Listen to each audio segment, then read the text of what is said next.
Muy buenas noches, queridos compañeros, participantes del diplomado Gestión de Alto Desempeño en Seguridad y Salud en el Trabajo. Damos inicio a la clase número 17, Estabilidad Ocupacional Reforzada, con un invitado muy, pero muy especial, el doctor Martín J. Sánchez Esquivel. Demos la bienvenida entonces al doctor Martín J. Sánchez Esquivel. Bienvenido, doctor Martín. Buenas noches, doctor Jesús, ¿cómo está usted? ¿Cómo me les ha ido? Muy bien, doctor, placer en saludarle. El doctor Martín J. lo conocí en Bogotá hace algunos años, después de seguirlo por las redes sociales, en un evento organizado por la Universidad Militar Nueva Granada. Recuerdo muy bien esa fecha, doctor. Así Yo es, que sí, me señor. tomo fotos con todo el mundo, ese día lástima que no me tomé fotos con usted. Vea, perdí Sí, esa gran oportunidad. sí, señor. Pero nos Oh, seguíamos porque yo era seguidor de su blog de gracias, actualización laboral. gracias. Desde hace rato lo tiene usted. Sí, después tuvimos la fortuna de compartir café en un proyecto de Tomando Café con María José y posteriormente, pues, con gran agrado y cariño tengo que decirlo, el doctor Martín J. nos viene acompañando en el grupo de estudio que desarrollamos los lunes. Por tanto, doctor, permítame expresar mi agradecimiento por haber aceptado esta invitación. El doctor Martín J. Sánchez Esquivel es un abogado prestigioso en Colombia, es uno de los cultores de la nueva salud, seguridad y salud en el trabajo. Tiene una manera exquisita, lo he dicho en público, lo reitero hoy, de presentar la información de tal forma que uno se enamora mucho más del derecho. ¿Cuál es un día normal del doctor Martín J. Sánchez Esquivel? Hombre, esa es una pregunta muy interesante. No, claro que sí. Yo soy abogado, soy especialista en seguridad social, tengo una maestría en seguridad y salud en el trabajo y hace ya más de 16, 17 años me dedico a trabajar en riesgos laborales todos los días, todas las horas de ese día, en la parte legal. Yo soy asesor y consultor de varias empresas, las defiendo también en los juzgados, voy a audiencias, estoy en el litigio en esa jurisdicción laboral, hablando de riesgos laborales también, de accidente de trabajo, de enfermedad laboral, en fin. Y también hablo y trabajo con las administradoras de riesgos laborales, los aseguradores y los intermediarios de seguros y los intermediarios de seguros en todos esos temas relacionados específicamente con el aspecto legal en materia de seguridad y salud en el trabajo. Esa parte final de docente universitario, ¿qué materia imparte, qué asignatura, en qué universidades y ciudad, doctor? Yo vivo muy entretenido con la materia de fundamentos legales de legislación en seguridad y salud en el trabajo. Hace ya algunos años ayudé a la Universidad Nacional en la maestría y en la especialización. Ya ahorita no, el tiempo no me alcanza para ayudarle a la universidad y me he quedado con una universidad en Medellín que se llama la Universidad Fundación María Cano, que es virtual y que me permite mayor facilidad para atender a los estudiantes en esa modalidad. Y entonces ahorita quedó muy a la luz por el tema de COVID-19 y todo el mundo en la casa en trabajo virtual. Oiga, doc, usted ha develado en mí hoy y yo enseñándole a usted que cómo se utiliza el Zoom y se comparte. Caramba, no, qué vergüenza la mía. Por último, doctor, tengo entendido que tiene su firma de abogados y que brinda asesorías jurídicas a empresas, etcétera. Coméntenos un poquito de su firma, doctor. Claro que sí. Yo tengo una firma que se llama la Sociedad de Asesores Legales. Trabajamos específicamente en derecho laboral, en seguridad social, en seguridad salud en el trabajo. Hacemos auditoría legal, matrices legales, capacitación en todo lo que tiene que ver con los aspectos legales, litigios, tutelas y asesoramos a las empresas en estos temas de estabilidad laboral reforzada de los que vamos a conversar el día de hoy. Y también algunos trabajadores que vienen un poquito maltratados, adoloridos por cómo las empresas han manejado sus casos. Claro que sí. Bien, gracias, doctor, por sus palabras y era necesario que las personas conocieran de usted un poco, que más adelante pues lo conocerán y les invitamos para que continúen y sigan al doctor Martín J. los lunes en grupo de estudio en compañía con María José. Doctor, ¿qué nos trae hoy? Adelante. Bueno, entonces hoy vamos a hablar de estabilidad ocupacional reforzada por invitación del doctor Palomino. Este es uno de los temas que más preocupa a las empresas en este nuevo derecho de la seguridad social, en este nuevo derecho laboral. Es una institución absolutamente nueva, una institución del siglo XXI, del siglo XXI. Tiene una consagración legal en los finales de los años 90, pero tiene un desarrollo constitucional en el primer lustro, en los primeros 5 años del siglo XXI. De 2001 a 2006, más o menos, encontramos las primeras sentencias que dan lugar a lo que hoy podemos nosotros conocer como estabilidad ocupacional reforzada.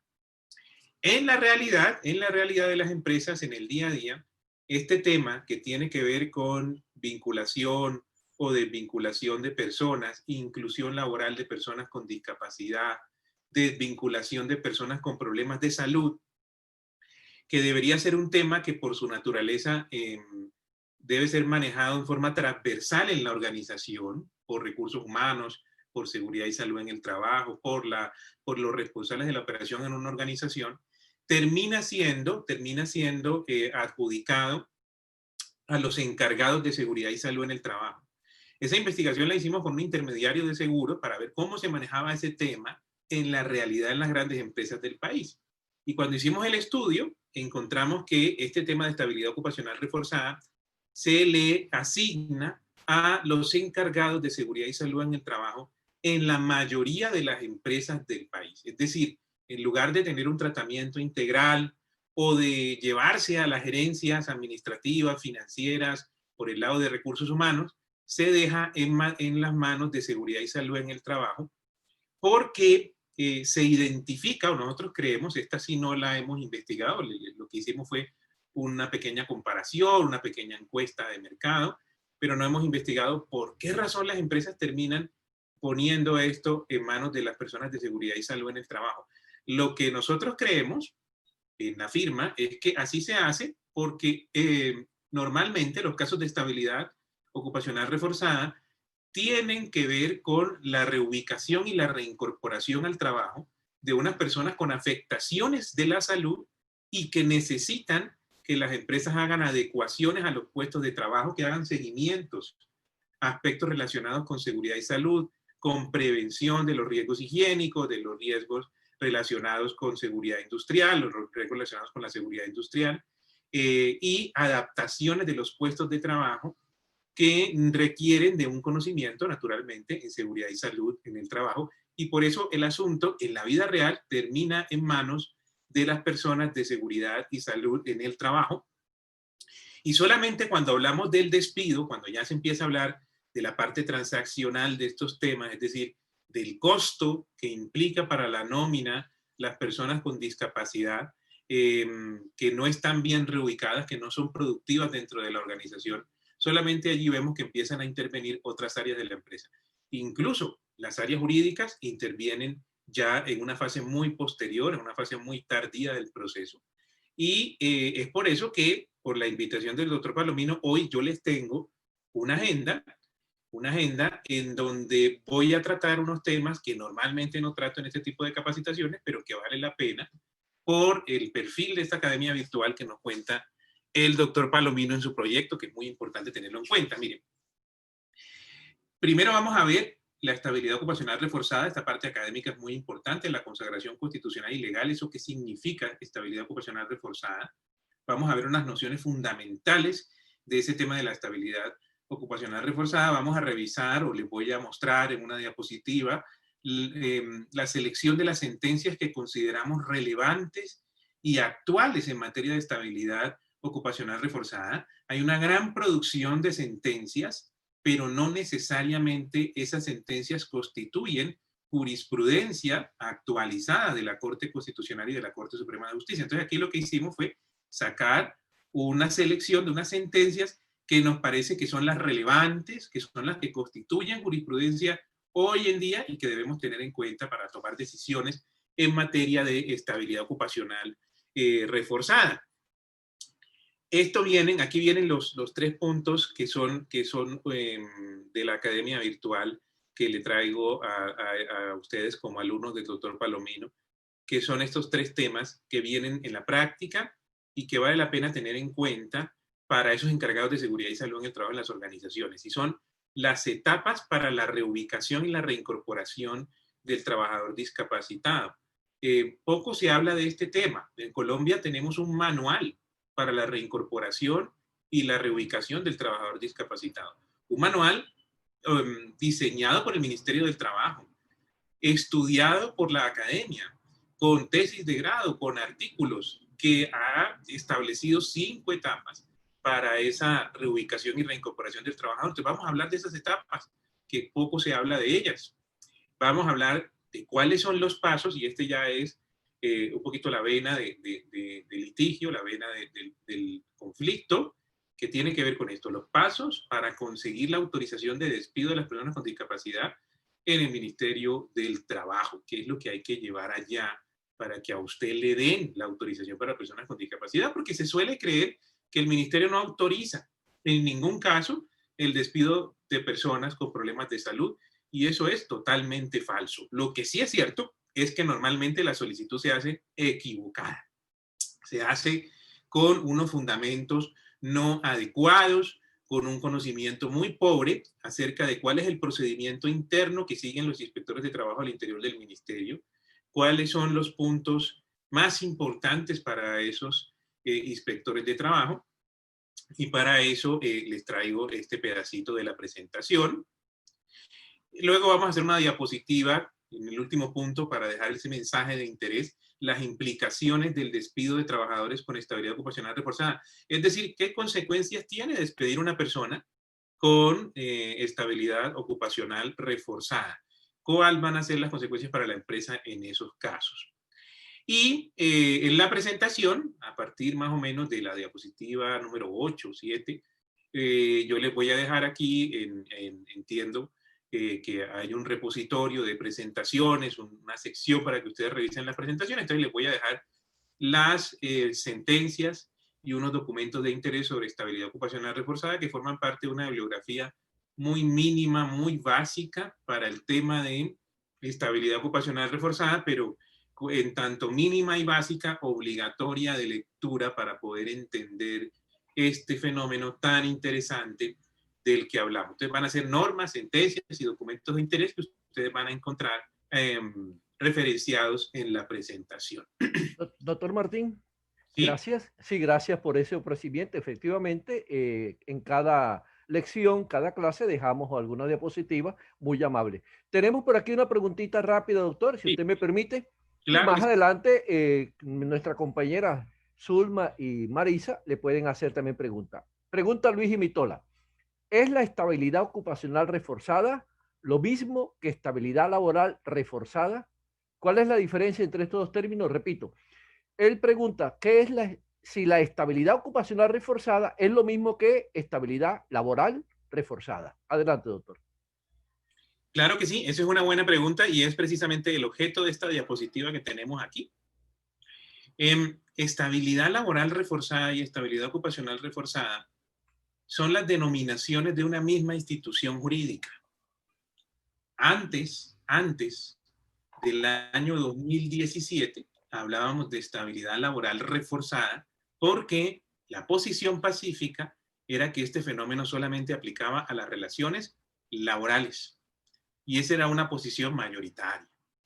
Pero después de 2017, la Corte Constitucional, a través de una sentencia que vamos a ver más adelante, unificó todas sus decisiones en el sentido o en el fenómeno de la estabilidad laboral reforzada y encontró que la estabilidad laboral reforzada como institución, como garantía a las personas con discapacidad o con algún problema de salud, debilidad manifiesta, les aplicaba esa garantía aun cuando no estuvieran en el entorno laboral, específicamente a contratos de prestación de servicios.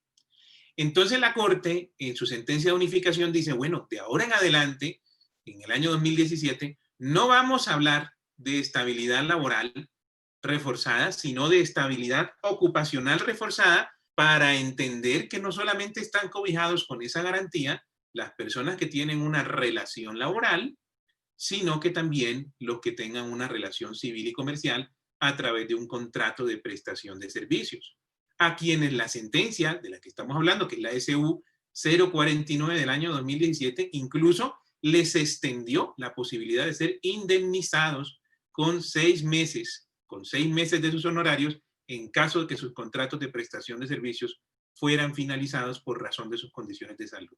Entonces, son términos distintos porque denotan, denotan la misma institución, la misma garantía constitucional y legal, pero en dos momentos históricos de la jurisprudencia diferentes. ¿Listo? Bueno, eso está muy bien. Ah, bueno, ese es otro punto bien importante. Me pueden hacer preguntas en cualquier momento, me pueden interrumpir en cualquier momento para ir contestando esas preguntas. Si veo que por privilegiar el orden de la presentación, puedo programar la respuesta para otra diapositiva, así lo haré, ¿de acuerdo? Entonces, pero me pueden interrumpir en cualquier momento porque la idea es que vayamos conversando acerca del tema. Ok, ustedes ya saben, Zulma y Marisa le comparten al doctor las preguntas que vayan observando. Gracias, doctor. Adelante. Bueno, perfecto. Entonces, estábamos acá en esta consagración constitucional y legal. La estabilidad ocupacional reforzada es una garantía de la cual son titulares las personas que tengan una afectación en su salud que les impida o les dificulte sustancialmente el desempeño de sus labores en condiciones normales o regulares. Y esa garantía aplica con independencia del tipo de vinculación, como veníamos hablando. Precisamente cambiar la palabra laboral por ocupacional lo que implica es esa extensión de esa garantía, no solamente a quienes tienen relación laboral, sino también a quienes tienen relación civil y comercial.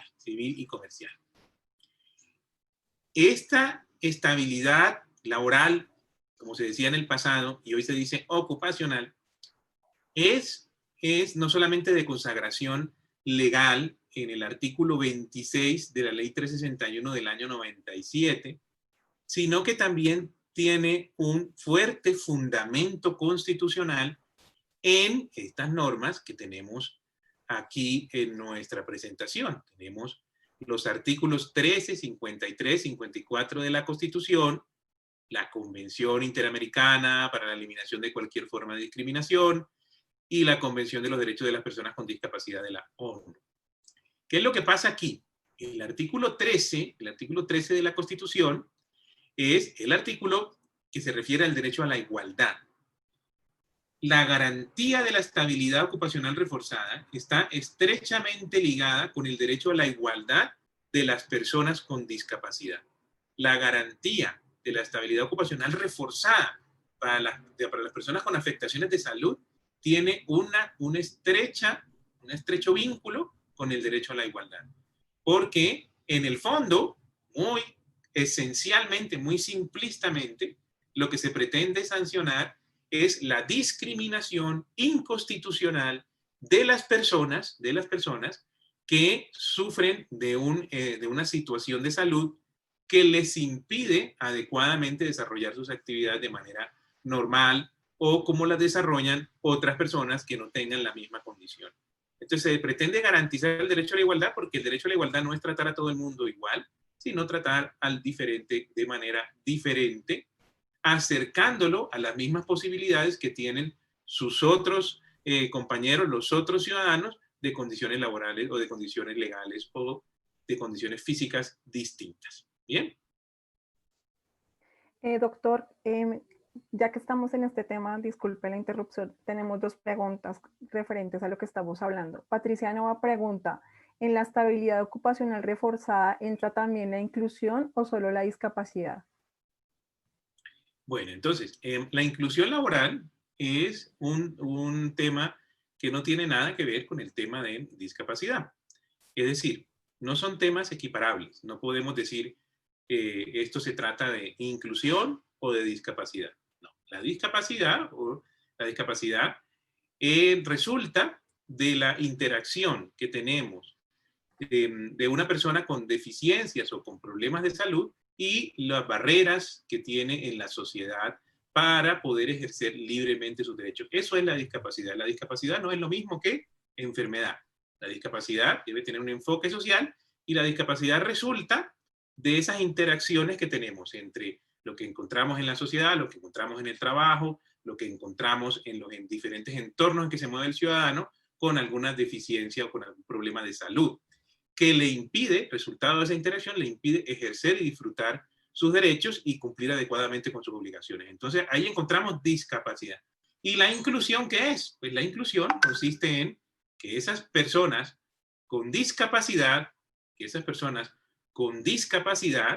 efectivamente se integren al mercado laboral, en lo que tiene que ver con inclusión laboral. Entonces son dos términos, pues, que sí están relacionados, pero que no son comparables. Entonces, cuando hablamos de estabilidad ocupacional reforzada, estamos hablando de la garantía que tienen esas personas con problemas de salud, con discapacidad, para que su vinculación laboral o su vinculación por medio de la cual se ganan la vida no termine por esa situación de salud que ellos tienen, sino que sean tratados con igualdad y puedan desarrollarse laboralmente en los oficios, en las ocupaciones que escogieron libremente para desarrollar de acuerdo con su condición de salud.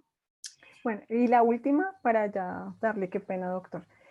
Nos pregunta SST Empresa Sigma, ¿se le puede dar por terminado el contrato a un trabajador con una enfermedad laboral calificada, su PCL, asimismo indemnizarla? Pues sí, de eso es lo que vamos a hablar hoy, y yo creo que esa pregunta la vamos a ir resolviendo poco a poco. De eso vamos a hablar ahorita. Pero, pues sí se puede. El problema es en qué momento se puede, cuándo se puede, cómo se puede, y si ese despido injusto que insinúa la pregunta se puede presentar o no.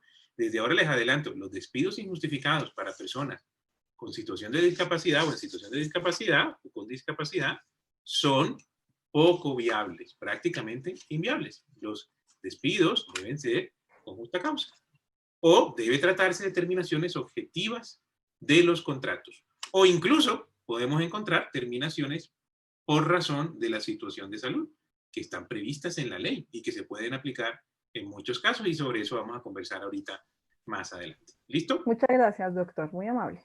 Con mucho gusto. Entonces, fíjese usted, tenemos artículo 53, el derecho al trabajo, el Estatuto del Trabajo, el artículo 54, el derecho a la rehabilitación integral de las personas con discapacidad, que está en manos de los empleadores y de los trabajadores. Esa es la consagración constitucional, además del derecho a la vida digna, además del derecho a la seguridad social, entre otros que aparecen protegidos y tutelados por la Corte Constitucional en las sentencias de las que estamos hablando.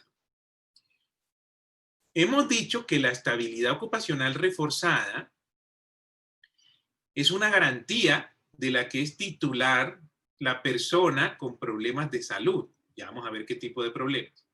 ¿En qué consiste esa garantía? Esa garantía consiste en no ser desvinculado por razón de su condición de salud. Esa es la garantía que le estamos dando. Es la expectativa de que la vinculación que tiene esa persona, ¿sí?, para ganarse la vida permanezca en el tiempo y no se termine abruptamente por razón de las condiciones de salud. Esa es la garantía de la que estamos hablando. Que cualquier desvinculación que se haga a través de una discriminación no autorizada en la ley y en la Constitución por razones de salud no tenga ningún efecto legal, Eso es lo que implica la estabilidad ocupacional reforzada. Eso es lo que es la estabilidad ocupacional reforzada. También vale la pena tener en cuenta estos dos conceptos, la reincorporación y la reubicación. La reincorporación es cuando una persona sufre una afectación de su salud que supera adecuadamente, se cura con el tratamiento respectivo y puede regresar al trabajo sin ningún cambio. Este es el fenómeno más frecuente que encontramos. Personas que tienen un problema de salud, se van incapacitadas a su casa y cuando regresan, recuperan su estado de salud, regresan a su cargo sin ningún cambio, sin ningún cambio en el diseño de su puesto de trabajo o en las actividades que puede desarrollar. Pero por su parte, la reubicación laboral es otra cosa. Aquí ya tenemos otra historia, porque la reubicación laboral tiene que ver con esas personas que sufren una afectación de salud, que luego de su tratamiento, cuando van a volver al trabajo, no pueden seguir desempeñando el mismo cargo que venían desarrollando y nos toca cambiarlo de cargo. Por ejemplo, si tenemos un trabajador que era conductor y en un accidente pues pierde su visión, pues no puede regresar a ser conductor y es necesario acomodarlo en un cargo diferente. Esa es la reubicación. Y entre esos dos términos encontramos nosotros unos espacios, unos puntos medios. Encontramos personas que efectivamente después del tratamiento pueden regresar al trabajo, pero con algunas restricciones, ya sea de carácter temporal o de carácter permanente. Y entonces hablamos de reincorporación o de reintegro laboral con restricciones o recomendaciones que pueden ser temporales o pueden ser permanentes. Ese término lo encontraríamos en la mitad de estos dos, de la reubicación y la reincorporación. ¿Qué pasos hay que seguir para la reincorporación y la reubicación laboral? En esos temas vale la pena ahorita, en otra diapositiva, que yo les hable de las diferentes etapas de esa reubicación y reincorporación del trabajador a partir de un estudio que hizo la Universidad Nacional hace ya unos años, en el año 2013. Ahorita nos vamos a referir a eso. Pero bueno, vamos a seguir acá. Sentencias relevantes y actuales. Sentencias relevantes y actuales respecto de estos temas. La primera sentencia que vale la pena consultar es la sentencia C-531 del año 2000. Esa sentencia revisó la constitucionalidad del artículo 26 de la Ley 361 del año 97. ¿Cómo es esto? El artículo 26 de la Ley 361 del año 97 contiene la consagración legal de la estabilidad ocupacional reforzada como la conocemos hoy. En ese artículo se explica la garantía de la que estamos hablando. Allí tenemos en el artículo 26, la norma lo que nos dice es que ninguna persona puede ser desvinculada por su estado de salud, desvinculada de su trabajo, de su empleo, por el estado de salud, ni tampoco puede llegar a ser discriminada en el acceso al empleo por su estado de salud, es decir, en la etapa del ingreso, ¿sí?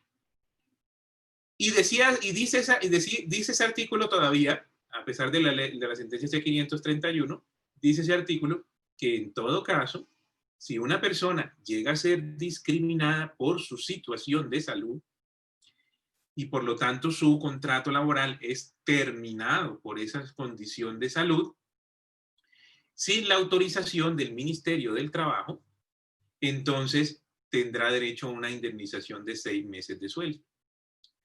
La persona que demandó la norma en el año 2000, C-531 del año 2000 es la sentencia, la persona que demandó esa norma dijo, oiga, me parece muy grave que en un Estado social de derecho como el colombiano, con la Constitución de 1991, que tiene los artículos 13, 53, 54, que tiene ese preámbulo que también es obligatorio, en donde dice que el Estado tiene unos fines y como fin tiene proteger la dignidad de los ciudadanos, pues me parece muy curioso que en la primera parte de ese artículo 26 de la Ley 361 se diga que está prohibido desvincular a una persona por razón de su estado de salud sin autorización del Ministerio del Trabajo, que está prohibido o que no se debe dificultar o impedir el acceso al trabajo de una persona por su estado de salud, y luego en el siguiente párrafo se diga que en todo caso, si eso llega a pasar, lo que hay que hacer es pagar una indemnización y listo, se soluciona el problema. Es decir, ese derecho constitucional se está tasando nada más y nada menos que en 6 meses de sueldo.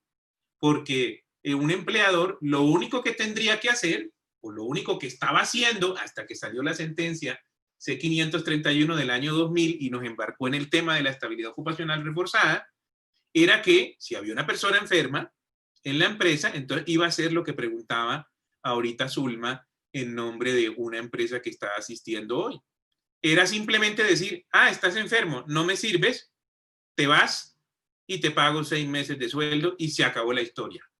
No necesito más diseños de puestos de trabajo, no tengo que pararle bolas a las restricciones médicas, recomendaciones, no. Yo lo único que hago es que me busco una platica, 6 meses de sueldo, la pago y salgo del problema. Imagínese usted vivir en una sociedad que considera que eso es razonable y que eso está bien. Imagínese si hoy tenemos gente en los semáforos pidiendo dinero, si tenemos personas en grave situación de pobreza. Imagínese si en Colombia estuviera validado que con solamente pagar 6 meses de sueldo, yo puedo despedir a personas que no tienen ojos, que le falta una mano, que tienen problemas mentales. Entonces nuestras calles y nuestra seguridad social se va llenando de personas que tendremos que sostener todos o sufrir las consecuencias de eso. Entonces la Corte Constitucional, la sentencia 531 de 2000 nos dice, oiga, eso no puede ser interpretado de esa manera.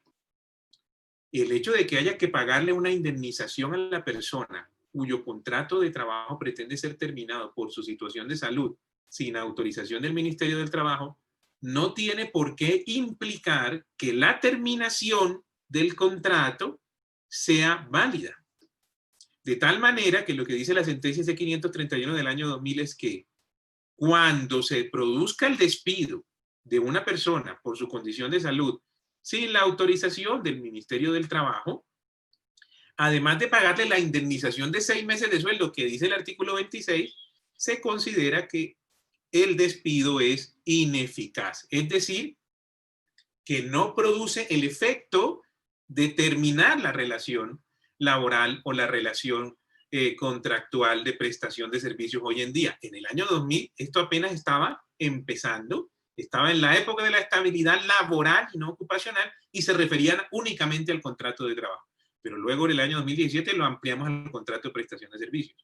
Entonces, en ese momento, lo que dijo la Corte en el año 2000 es, ojo, pagar la indemnización de 6 meses de sueldo no significa que el despido de una persona por razón de su condición de salud sin autorización del Ministerio del Trabajo tenga algún efecto en el mundo jurídico. No tendrá ningún efecto. Y por eso esa sentencia C531 es supremamente importante, porque nos ayuda a entender esa garantía de la estabilidad ocupacional reforzada desde sus inicios, y con un problema abstracto muy básico, y es si el despido, que es la pregunta que nos hacía Zulma ahorita, si el despido de una persona con discapacidad sin autorización del Ministerio del Trabajo procede simplemente pagando por una indemnización, produce efectos jurídicos, y la respuesta es que no. Y menos mal que no, porque si no tendríamos una sociedad muy injusta, una sociedad en donde los problemas de atención, de trabajo, en donde no podríamos, en términos, como dice la Constitución de los Estados Unidos, no tendríamos una ayuda del Estado para encontrar la felicidad, sino que por todo lo contrario, esa legalización nos impediría encontrar esa felicidad definitivamente. Entonces, qué bueno que tengamos esa restricción. Ahora, vamos a ver, vamos a estudiarla, vamos a revisarla, a ver eso cómo lo vamos a aplicar hoy en día. Después de esa sentencia, que es tan importante, que espero que todo el mundo le guste revisarla, porque la primera sentencia con mucha fuerza que encontramos sobre estabilidad ocupacional reforzada, miren, del año 2000, como les decía al inicio, a partir de esa sentencia salieron muchas tutelas más adelante, en los primeros 5 años del siglo XXI. Aparece la sentencia SU 049 del año 2017 y aparece la sentencia SU 040 del año 2018. En esas sentencias ya les dije que se amplía el concepto, ya no es estabilidad laboral reforzada, sino estabilidad ocupacional reforzada, para incluir en esa garantía doctor Martín, perdón, las alternativas a la relación laboral. Sí, señor. Sí, doctor Martín. Solo para efecto de ilustración, ¿nos podría comentar qué diferencia hay entre una sentencia C y una sentencia SU, por favor? Gracias. Claro, cómo no. Esa es una buena pregunta. Entonces, la sentencia C de la Corte Constitucional, estas son de la Corte Constitucional, las que están acá en amarillo, son sentencias, la C, que revisan si una norma que está vigente en ese momento de la revisión, o que está produciendo efectos jurídicos, está acorde con la Constitución o no. En nuestro sistema jurídico, la Constitución es la norma de normas y por lo tanto, ninguna norma de nuestro sistema jurídico, ninguna ley, ningún decreto, ninguna resolución, es más, ni siquiera actos privados, ni siquiera un reglamento interno de trabajo, un reglamento de copropiedad horizontal, un reglamento de convivencia de un colegio o un manual de convivencia de un colegio puede incluir disposiciones que estén en contra de lo que establece nuestra Constitución. Entonces, si yo creo que una norma está en contra de lo que establece la Constitución de Colombia, entonces yo voy a la Corte Constitucional y presento una demanda. La sentencia que resuelve esa demanda es una sentencia de tipo C, porque es una sentencia de constitucionalidad, por eso es la C. Ahora, ¿qué son las sentencias SU? Resulta que en Colombia nosotros tenemos un sistema jurídico mixto. Nosotros estamos sometidos, como dice nuestra Constitución, al imperio de la ley. Claro, estamos sometidos al imperio de la ley. Eso quiere decir que en los conflictos que tengamos, en las decisiones que vayamos a tomar, en los negocios, en los emprendimientos, en todas las actividades que vayamos a realizar, hay que considerar que estamos sometidos al imperio de la ley y nada más. Es decir, revisamos la ley y aplicamos esa ley con toda seguridad de que nos va a ir muy bien y de que nuestro proyecto va a ser viable o que las actividades que vayamos a desarrollar van a ser viables. Sin embargo, a partir de ese concepto del imperio de la ley o que estamos sometidos al imperio de la ley únicamente, también se deriva, por supuesto, que los jueces están sometidos al imperio de la ley y por lo tanto, cuando vayan a revisar los conflictos que tengamos, solamente van a tener que aplicar la legislación vigente, el texto de las normas, que es lo que a muchos amigos de otras profesiones les resulta difícil de comprender estas sentencias SU, y vamos a aprovechar para explicarlo. El texto de la ley, el texto de la normatividad es lo que nos tiene sometidos desde el punto de vista básico, inicial, el punto de partida. Sin embargo, dentro de esa misma ley, en el Estatuto de Justicia, en el Estatuto de la Justicia en Colombia, dentro de esa misma ley, que es una ley estatutaria, se nos dice, claro, todos los ciudadanos y los jueces están sometidos al imperio de la ley únicamente en sus decisiones. Pero el precedente, es decir, la manera como los jueces han interpretado la ley de manera reiterada, también es obligatoria y es fuente de derechos y obligaciones.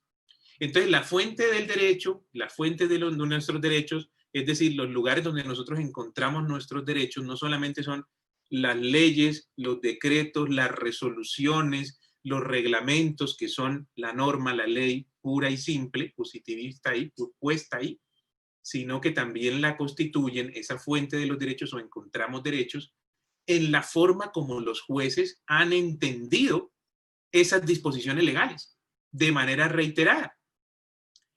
Estas sentencias SU lo que hacen es recopilar varias decisiones de los jueces en un mismo sentido. Y por eso se llaman SU, se llaman sentencias de unificación. Entonces, lo que hace la Corte Constitucional es recoger varias decisiones alrededor de un tema.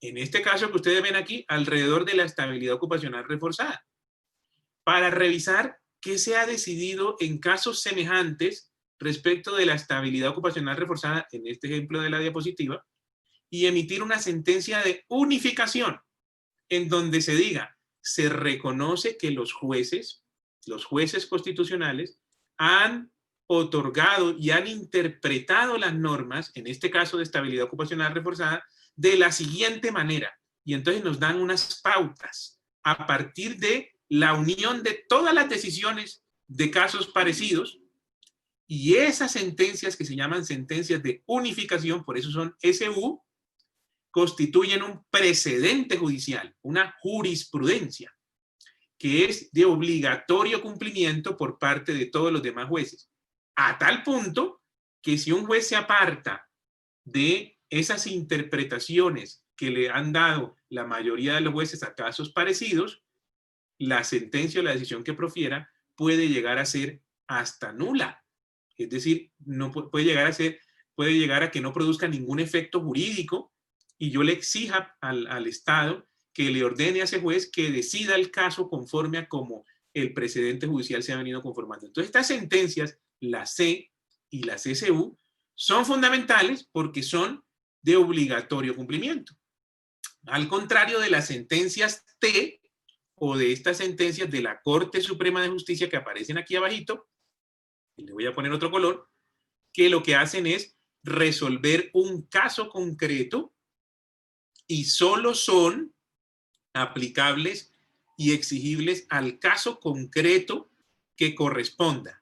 Ahora bien, si yo reúno 3 sentencias iguales de la Corte Suprema de Justicia, SL significa simplemente sala laboral, que es la sala que expidió la sentencia, entonces yo encontraré nuevamente otro precedente judicial y si un juez laboral se aparta de 3 decisiones reiteradas de la Corte Suprema de Justicia respecto de algún tema, esa decisión que él tome apartado de esa interpretación también puede llegar a ser considerada nula y por lo tanto atacable a través del ordenamiento jurídico. Entonces, esa pregunta que me hace el doctor Parravino, pues es muy profunda, es muy importante. Y en la versión corta, las sentencias C y las sentencias SU, las primeras son constitucionales, que evalúan si una norma es constitucional o no, son de obligatorio cumplimiento para todos los ciudadanos, y las SU son las sentencias que unifican la jurisprudencia y que le dan las pautas a los jueces sobre cómo deben decidir casos parecidos a los que aparecen en la sentencia y que son de obligatorio cumplimiento para esos jueces como si se tratara de las leyes, de los decretos, de las resoluciones, a tal punto que si se apartan del sentido de estas sentencias de unificación, la decisión podría ser considerada nula, es decir, sin efecto. Entonces son muy importantes, debemos tenerlas muy claras en el ordenamiento jurídico. ¿Listo? Bien, dentro de esas sentencias de unificación, a menos que Zulma tenga otra pregunta. ¿Tienes otra pregunta?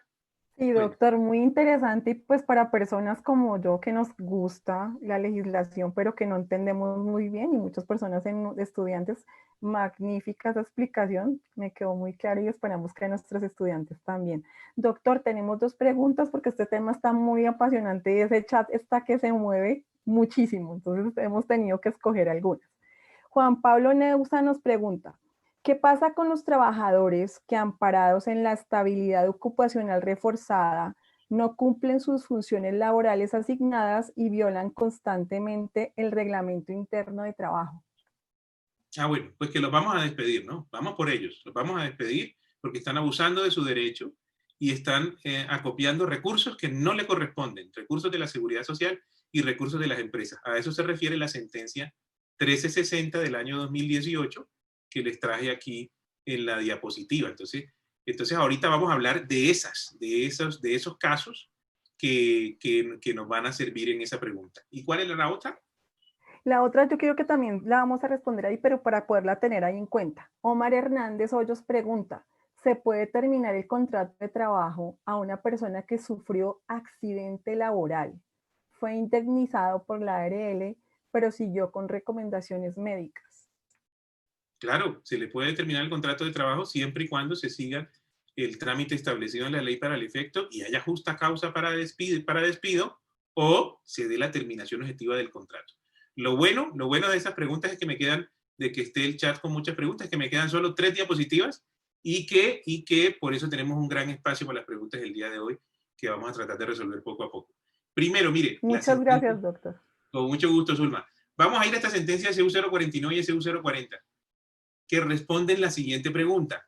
Oiga, ¿qué personas tienen derecho a esa estabilidad ocupacional reforzada? ¿Qué personas? No, pues las personas con discapacidad, las personas enfermas, ¿sí? O las personas, pero cuando decimos personas con discapacidad, empiezan a aparecer varias preguntas. Desde el punto de vista jurídico, ¿qué es una persona con discapacidad? Tiene que estar calificada por la Junta de Calificación de Invalidez correspondiente, regional, nacional, por la entidad de seguridad social.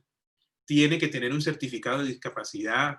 ¿Qué tiene que tener esta persona? ¿Solamente las enfermedades graves o catastróficas serían la de discapacidad? Las personas que tienen cáncer, que tienen SIDA. Esas son las personas que deberían tener esa protección. ¿Cuáles son las personas objeto de la protección? Entonces, en estas sentencias se dijo cuáles eran las características de las personas que tenían esta protección. Y aparecen estas 5 características. La primera, personas que estén en estado de debilidad manifiesta. ¿Qué es eso? Bueno, eso implica que sea una persona cuyo estado de salud, sin importar su gravedad, sin importar si es temporal, si es indefinida esa situación de salud, si está calificada por una junta de calificación de invalidez, por una entidad de seguridad social o no, si tiene certificado de discapacidad o no, una persona que tenga una afectación de salud tal, cualquiera que sea, que le impida adecuadamente conseguir un trabajo o desempeñarse adecuadamente en él. Entonces yo tengo hoy en día un ejemplo muy de actualidad con el tema de COVID-19 y tenemos un psicólogo que la semana pasada entró a hacernos una consulta y nos dice, mire, yo estoy trabajando en una empresa como psicólogo y resulta que yo tenía una patología de origen común que me generaba de vez en cuando una que otra incapacidad, nada grave, ¿sí? Una patología crónica, cualquiera que fuera, me generaba de vez en cuando una incapacidad, a veces entraba en crisis, a veces no, y yo seguía prestando mis servicios de todas maneras a esa entidad de manera permanente y consuetudinaria normalmente, con la excepción de algunas incapacidades. Ahora bien, resulta que esa patología que yo tengo, por el tratamiento que sigo, que es con inmunodepresores, me hace una persona de alto riesgo para los efectos del contagio de la COVID-19. Y desde febrero de este año, el médico, desde que conoció el primer caso de COVID-19 en Colombia, me prohibió hacer trabajo presencial. Entonces, esa recomendación se la llevé al médico aún antes de las normas de COVID-19, de la resolución 666 de 2020, la circular 30 del Ministerio de Salud. Y pues esa empresa, cuando recibió ese comunicado, pues se pusieron muy alterados y dijeron que ya no continuaban conmigo, ¿cierto? Entonces ahí tenemos un caso de discapacidad, de debilidad manifiesta, porque tenemos el caso de una persona con un problema de salud que le impide desarrollar normalmente, este caso de forma temporal, su actividad laboral, se la impide desarrollar normalmente. Eso es debilidad manifiesta. También habrá quienes lo tengan de manera definitiva, de manera permanente. Pero además se incluye en esa categoría de la debilidad manifiesta las personas que tengan pendientes tratamiento de salud y que tengan pendientes diligencias administrativas relacionadas con su estado de salud, como por ejemplo, la calificación de la pérdida de capacidad laboral. Esas personas son consideradas por estas 2 sentencias de unificación como personas con debilidad manifiesta, Después de eso, tenemos otro requisito, que el empleador conozca la situación de salud de la que estamos hablando. ¿Y eso por qué es un requisito? Hombre, porque si el empleador no sabe que el trabajador tiene un problema de salud, pues de ninguna manera podría despedirlo por esa razón. Si desconoce la situación de salud del trabajador, pues ¿cómo lo va a despedir por esa razón? Recuerden que dijimos al principio, esa garantía de no ser discriminado por el estado de salud está basada en el derecho a la igualdad, o de que esa garantía de la que es titular la persona con estabilidad ocupacional reforzada consiste en que no se le desvincule por su situación de salud. Y pues si el empleador desconoce la situación de salud, pues no tiene manera de ejercer un acto de discriminación, porque no sabe que el trabajador tiene problemas de salud. Y por lo tanto, cuando hablamos de estabilidad ocupacional reforzada, los jueces tienen que establecer si el empleador conocía o no la situación de salud del trabajador o estaba obligado a conocerla. Y en ese punto, precisamente, tuvimos un caso muy interesante en la firma, porque un empleador, en este afán que yo a veces considero desproporcionado de las empresas, en un momento a otro se nos complicó la vida laboral, se nos complicó el tema laboral y las empresas empezaron a pedir de todo para la contratación, certificados de todo y formatos para todo. Pues esta empresa, a veces ese comportamiento le genera problemas. Esta empresa tenía un formatico que tiene desde el año 2012, cuando salió todo ese cuento del habeas data, ¿sí? Que decía que el trabajador autorizaba a la empresa a conocer todos los datos de los que era titular el trabajador, los datos personales. Claro, cuando tú entras a trabajar a una empresa, te ponen unos documentos y tú firmas lo que sea, prometes lo que sea, pareces político en campaña, prometes lo que sea. Y entonces aquí el trabajador firmó. ¿Qué firmó? Que la empresa tenía derecho a conocer todos sus datos individuales, fueren sensibles o no. Es más, se atrevió a incluir en la redacción que incluso datos reservados, lo que es inconstitucional, ¿no? Porque los datos reservados ni siquiera los jueces lo pueden conocer, pero ahí en esa empresa pusieron hasta los datos reservados. Entonces le dijimos al juez, señor juez, aquí el empleador conocía la situación de salud o la debía conocer, porque al ingreso de la empresa le hicieron firmar este consentimiento informado leonino al trabajador, en donde el trabajador autorizaba que se conociera la historia clínica, los sitios en donde había estado, hasta los datos reservados, es decir, la conciencia, la opinión política, las creencias religiosas, cosas que son inconstitucionales. Entonces, señor juez, usted no puede decir que el empleador no conocía la situación de salud, como él está diciendo. Si no la conocía, estaba obligado a conocerla porque y le hizo firmar ese formato de autorización de conocimiento de datos. El otro punto que debe ver el empleador, la relación de causalidad entre la terminación Doctor Martín, del estado de salud, señor. gracias por lo que está comentando, porque yo vengo insistiendo en mis asesorías y conferencias que ese famoso consentimiento informado que nos presentan en algunas empresas, en el cual el trabajador dice, permito a la empresa conocer mi historia clínica, no tiene validez. Gracias por lo que acaba de decir, doctor, porque de verdad la norma, la resolución 2346 dice, creo que es esa, en ningún caso el empleador podrá conocer la historia clínica. ¿Y de dónde acá que el trabajador que dice, le permito a mi empleador? Gracias, doctor, por el comentario. Muy amable, continúe. Bueno, perfecto. Entonces, fíjate que esa posición a veces de sobreponerse al empleado, al trabajador, de subyugarlo y de llegar a tal punto de violentarle todos los derechos, termina siendo contraproducente, termina con un efecto negativo en ese caso. Mire, relación de causalidad entre la terminación del contrato y el estado de salud. Naturalmente que si hay una carta en donde dice lo despedimos a usted porque es un enfermo y no lo soportamos más, pues esa va a ser la prueba que va a buscar el juez. Pero como esa carta, lo normal es que no se presente, aunque yo he tenido casos, pero lo normal es que no se presente esa carta, ¿sí? Entonces, naturalmente el juez aquí lo que va a buscar es otros indicios. Oiga, usted tiene, voy a poner el ejemplo, usted tiene 100 empleados y de esos 100 empleados este mes despidió 5 enfermos. ¿Y por qué los despidió? Sin justa causa, no tengo razón alguna. ¿Qué va a pensar el juez? Que los despidió por su situación de salud, porque es lo único diferente que tienen ellos de los demás. Entonces, un despido sin justa causa, por eso es que en la pregunta que nos hacía Zulma al inicio, que me hacía el doctor Palomino, no recuerdo ahorita, que decía, oiga, yo puedo despedir a la persona y pagar la indemnización. Eso implicaba que era sin justa causa. Oiga, no lo puede hacer, porque si usted despide sin justa causa, usted no da una razón para el despido y por lo tanto yo debo considerar como juez que aquí hay una relación de causalidad entre el estado de salud y el despido, porque ¿qué otra cosa diferente tiene esta persona para que usted la saque? ¿Cierto? Entonces, es muy importante esa relación de causalidad y en el caso del despido injusto la vamos a encontrar acreditada. En otros casos va a haber otros medios probatorios. Por ejemplo, tenemos un caso de un trabajador que fue despedido.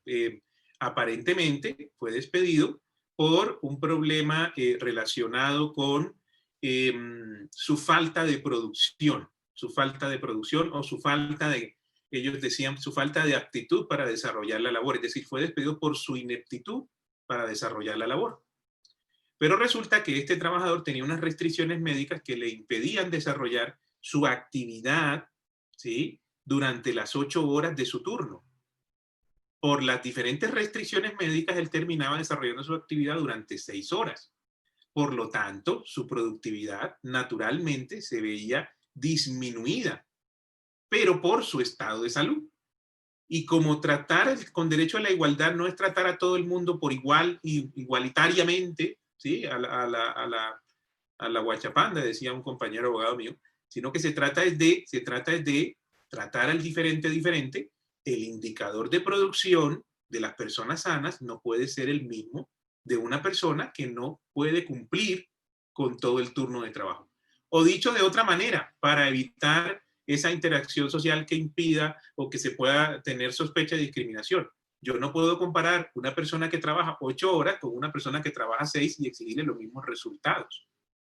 Naturalmente que tengo que adaptar ese indicador para poder evaluar y luego decir si la persona verdaderamente tiene las aptitudes o verdaderamente tiene la capacidad para prestar los servicios contratados. Eso le hizo falta a ese empleador y por lo tanto, como la razón por la cual el trabajador no podía prestar esos servicios era un problema de salud, se estableció esa relación de causalidad con la terminación de contrato. Ahora, un ejemplo con una historia más feliz.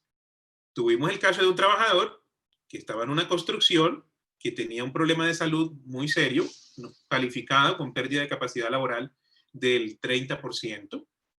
Está en debilidad manifiesta naturalmente, tenía unas restricciones laborales. El empleador conocía su condición de salud, 30% de pérdida de capacidad laboral. Es más, había carta en donde el trabajador le decía, le cuento que estoy enfermo, para por si acaso se le ocurre despedirme, usted lo sepa desde ya. Pero ese trabajador resulta que se robó un taladro de la obra. Se llevó el taladro de la obra y lo vendió. Cuando lo descubrieron, cuando le decían, ¿dónde está el taladro? ¿Qué pasó? Entonces el trabajador dijo, qué pena, me tocó llevarme ese taladro para la casa, yo lo quiero mucho y decidí llevármelo, pero yo lo traigo mañana. Entonces el trabajador trajo otro taladro parecido al que tenía, de hecho, el mismo modelo, la misma marca, pero lo que no sabía el trabajador era que los taladros estaban marcados con número de serie. Entonces el empleador se dio cuenta que ese elemento fue reemplazado. Entonces el trabajador no solamente hurtó el taladro, se lo llevó, sino que además pretendió engañar al empleador diciéndole que lo estaba reponiendo, que era el mismo que se había llevado. Ese trabajador fue despedido con justa causa y se presentó la denuncia en la fiscalía por los delitos que hubiese que investigar allí. El trabajador inmediatamente se fue donde el juez laboral, y donde el juez constitucional, perdón, y puso la acción de tutela y dijo, mire, yo tengo debilidad manifiesta, mire, yo tengo 30% de pérdida de capacidad laboral, el empleador sabe mi condición de salud y aún así me despidieron. Pues el empleador pudo decir, ojo, que sí, todo eso que dice el señor es verdad, él está muy enfermo, pero la razón de la terminación del contrato no fue su estado de salud, sino que se robó el taladro, se robó el material dentro de la obra. Entonces yo no puedo continuar con una persona que está cometiendo delitos, ya la fiscalía estará investigando y el juez de tutela efectivamente no concedió la tutela y permitió que el trabajador fuera desvinculado, que esa desvinculación tuviera efecto sin el pago de ninguna indemnización. Y esa era la pregunta que me decía Zulma, ¿se puede despedir a una persona? Pues claro que sí, pero con justa causa, pero bien probado, pero con un procedimiento adecuado para que el trabajador se pueda defender. Y las últimas dos, mire, omisión de autorización al Ministerio del Trabajo. Cuando se vaya a despedir a una persona, se debe solicitar autorización al Ministerio del Trabajo. ¿Pero en qué casos? Nosotros sostenemos, al contrario de lo que piensa el Ministerio del Trabajo y la Corte Constitucional, aquí hay que ser muy claros, nosotros sostenemos que la omisión de que la autorización del Ministerio solamente es necesaria cuando se va a despedir a la persona por razón de su estado de salud. Cuando se le va a despedir por una razón diferente, no es necesaria la autorización del ministerio, solamente cuando se va a terminar el contrato por razón del estado de salud. Así lo piensa, bueno, y esto último, recuerden que aplica a cualquier modalidad de contrato, no solamente a indefinidos o a otro tipo de contratos.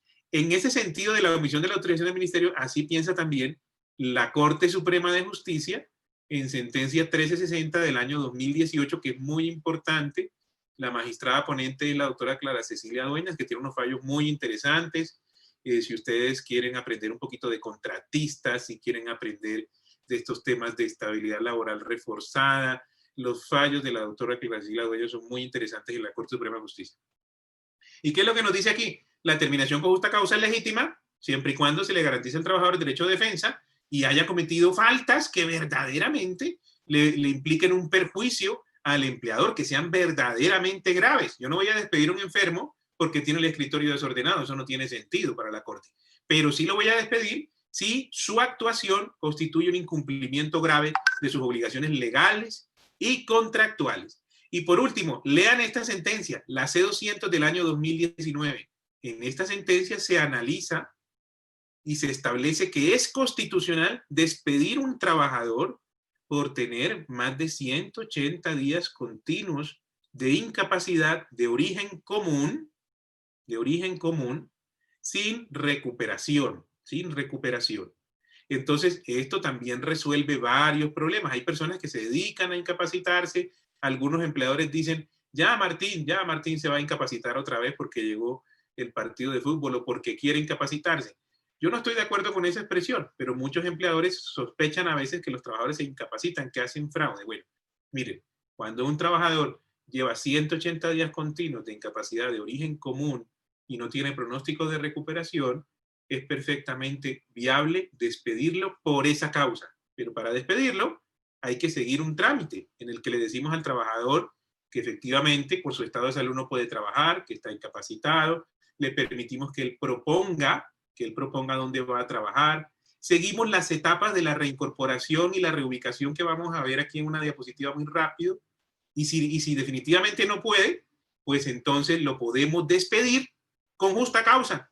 Pero antes de ese despido, nos vamos al Ministerio del Trabajo y le pedimos su autorización. Y por eso es que tengo esas dos diapositivas que me faltan. Fíjese, etapas para la reubicación y la reincorporación del trabajador. Esto lo sacamos de un trabajo hecho en la Universidad Nacional muy interesante. Aquí tienen la referencia bibliográfica para que lo revisen, estas investigaciones que se hacen en un entorno académico, pero también práctico, son muy útiles para tomar decisiones en el día a día. Y se habla de estas 4 etapas. Miren, primera etapa, identificación de los casos para ingresar en el programa de rehabilitación. Las empresas deben tener en cuenta unos criterios para saber a quiénes incluyen en estos programas de inclusión laboral, de rehabilitación integral. Hay unos criterios que se deben incluir. Mire, una persona que tenga pérdida de capacidad laboral o una persona que sea identificada en los exámenes periódicos de la empresa como una persona con problemas para desempeñar su labor, una persona que traiga restricciones médicas de médico particular o de la EPS, podría entrar de una vez en esta etapa 1. Una vez seleccionado, se hace una evaluación inicial del caso de manera transversal, una evaluación inicial del caso en donde se diseña un plan de rehabilitación que lo que pretende es que el trabajador sea productivo. Rehabilitación en todo el sentido de la palabra, esa rehabilitación integral, lo que implica que de acuerdo con la condición de salud que tenga esa persona, sea productivo dentro del entorno de la organización, así sea que nos toque que desempeñe su mismo cargo con restricciones temporales o permanentes, o que definitivamente nos toque hacer una reubicación laboral y después ir un poquito más allá a lo que se llama reconversión de mano de obra, que es cuando definitivamente esa garantía desaparece, porque esta persona cuando queda reconvertido, su mano de obra queda reconvertida, puede perfectamente aplicar a un trabajo nuevo o desempeñarse adecuadamente en el nuevo cargo de la empresa sin que su situación de salud sea relevante para eso. Luego se desarrolla ese plan de rehabilitación y en la etapa 4 se va haciendo información y retroalimentación a las entidades de seguridad social a través de estos temas. Este enfoque que ustedes van a encontrar en este trabajo, que les recomiendo revisar, está basado en algo que se olvida. Este enfoque está muy enfocado al accidente de trabajo y la enfermedad laboral, que han sido parte de las preguntas permanentes el día de hoy. Pero nos olvidamos nosotros que las ARLs tienen la obligación como parte de sus prestaciones asistenciales, el brindarle a las personas con discapacidad o con problemas de salud, a sus trabajadores derivados de esos problemas de salud, de accidente de trabajo, enfermedad laboral, brindarles la rehabilitación profesional, la rehabilitación profesional, el acompañamiento en la rehabilitación profesional. Entonces, en este trabajo usted va a ver las diferentes interacciones que se tienen con la ARP. Fíjate, fue hecho en 2013, todavía la denominaban ARP en el inicio de esa investigación. La ley 1562 salió en el 2012, pero resulta que esta investigación empezó antes. Y en ese momento las ARLs, como hoy, la ARP, pues se llamaba entonces, y hoy la ARL, tienen la obligación de brindar rehabilitación integral. Entonces, el empleador no está solo. Cuando hablamos de un accidente de trabajo y una enfermedad laboral, la ARL debe intervenir en estas etapas y debe colaborarnos en el comité de rehabilitación integral del trabajador que se debe constituir para esos efectos. Pasemos acá a esta diapositiva. Mire, pasos para conseguir la autorización de despido con personas con discapacidad. Sí, hay autorizaciones. No se crea eso que dicen que no hay autorizaciones. Ese es como el mito que la DIAN no devuelve la plata. La DIAN sí devuelve la plata que le debe a usted. Lo que pasa es que usted tiene que ser muy hábil cuando pida la devolución. El Ministerio del Trabajo sí autoriza despidos de personas con discapacidad. Lo que pasa es que usted debe entender la dinámica de este tipo de autorizaciones o de trámites. ¿Dónde encuentra usted datos de eso? En la circular 49/2019 del Ministerio del Trabajo. Es una circular informativa muy reveladora. Si usted es asesor, si usted es empleador y cree que hay una persona que debe terminársele su contrato de trabajo, aún con discapacidad, y necesita la autorización del ministerio, esta lectura es muy importante, se la recomiendo. Pero además, debe leer el otro insumo de esto, es el manual de procedimientos, el manual del inspector de trabajo. El inspector de trabajo tiene un manual, así como cualquier persona tiene en su cargo un manual. El inspector de trabajo tiene un manual emitido por el ministerio en donde le dice qué tiene que hacer para cada trámite que le está asignado en la ley al inspector de trabajo. Y uno de esos trámites es este: otorgar o no la autorización para el despido de personas con discapacidad. De esos dos documentos, nosotros extraemos lo que en el ministerio han denominado caso 1, caso 2, caso 3, o lo que hemos denominado caso 1, caso 2 y caso 3. El caso 1 se refiere a el trámite de determinación de vínculo laboral por justa causa. Acuérdese que yo le dije, en la firma nosotros creemos que cuando hay justa causa, usted no debe acudir al ministerio. Pero el ministerio y la Corte Constitucional creen que sí. Nosotros creemos que esa interpretación es inadecuada, es inconveniente, no le conviene al país. ¿Por qué? Pues porque no creo que el Estado tenga la capacidad de procesar todos los despidos con justa causa que hay en el país respecto del personal discapacitado. Y además genera un fenómeno que las mismas asociaciones de discapacitados o de personas con discapacidad han denunciado como una protección de carácter negativo, porque genera el prejuicio en las empresas a contratar personas con discapacidad por el hecho de creer que no van a poder despedirlos con justa causa o porque el trámite en el ministerio es muy difícil. Pero bueno, el Ministerio del Trabajo considera que sí hay que ir al ministerio, por lo tanto el caso 1 es el despido con justa causa. Entonces, para eso hay que demostrar que se garantizó el debido proceso del trabajador, que hay derecho de defensa y contradicción del trabajador, que se le garantizó eso, que el trabajador pudo conocer las pruebas por las cuales se le despidió, las pudo controvertir, que la causa que le dijeron al trabajador para despedirlo es la misma que le están alegando al ministerio, que el tiempo transcurrido entre el conocimiento de la falta, ¿sí?, y el momento en el que se va a despedir al trabajador por justa causa, efectivamente no haya sido muy largo. Es decir, si yo cometí una falta en enero, la autorización para despido me la piden en junio, pues ya se pasó el tiempo, debería ser lo más pronto posible. También el inspector de trabajo va a verificar si el empleador agotó o no los procedimientos que se hayan establecido en el reglamento interno de trabajo, en la convención colectiva o en el contrato de trabajo. El caso número 2 tiene que ver cuando vamos a pedir autorización al ministerio por una causal objetiva de terminación. Los contratos de trabajo pueden terminar por decisión unilateral de cualquiera de las partes. La renuncia se llama en el caso de la decisión del trabajador y el despido se llama en el caso de la decisión del empleador. Pero hay una tercera forma de terminación de los contratos de trabajo, que son las causales objetivas de terminación, que son hechos que se presentan y que tienen la consecuencia jurídica de terminar el contrato de trabajo y que no dependen de la voluntad de las partes. Por ejemplo, la expiración del plazo pactado en el contrato o la terminación de la obra contratada. La terminación del plazo pactado en el contrato, la terminación de la obra contratada, son los dos ejemplos muy claros de hechos que se presentan que no dependen de la voluntad de las partes.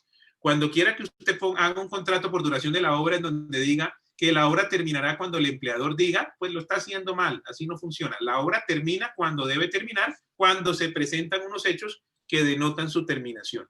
Y el plazo, pues pasará como el tiempo va pasando, no hay manera de evitarlo. Entonces yo digo que el plazo será de 6 meses, en algún momento se cumplirán los 6 meses y el contrato terminará. Ahora, el inspector de trabajo, cuando le pidan autorización para terminar el contrato de trabajo por esas razones, va a verificar varias cosas. Primero, que el empleador realizó el proceso de rehabilitación al que nos referíamos en la diapositiva anterior. Es decir, que analizó si esa persona podía continuar trabajando en la empresa con la modalidad del contrato que corresponda, cumpliendo las funciones que corresponda de acuerdo con su estado de salud. Si eso también se le notificó al trabajador para que él participara del proceso en esas etapas que vimos en la diapositiva anterior, el trabajador puede participar del proceso. Como punto número dos, si el trabajador ya fue dado de alta de su situación de salud. Y si el trabajador ya fue dado de alta con su condición de salud, entonces el inspector de trabajo puede terminar expidiendo la autorización de terminación del contrato. Si yo demuestro que se dieron todos esos pasos. O si yo demuestro que dándole la oportunidad al trabajador de participar, el trabajador no participó, que es una situación muy frecuente. Personas que se les dice, usted viene a trabajar, pero mire, yo tengo el trabajo en estas condiciones, ahora tenemos este cargo nuevo, ¿cierto? Pero no puede usted trabajar en el mismo cargo que venía desarrollando, tiene que moverse de ciudad, tenemos que cambiar estas funciones y las personas se niegan rotundamente a esos cambios. A pesar de haberse dado la oportunidad, se negó a esos cambios y eso lo va a tener en cuenta el inspector de trabajo. Y el caso número 3 es un caso muy interesante, que es que la situación de salud del trabajador sea considerada como incompatible y además insuperable respecto del cargo que el trabajador desempeña.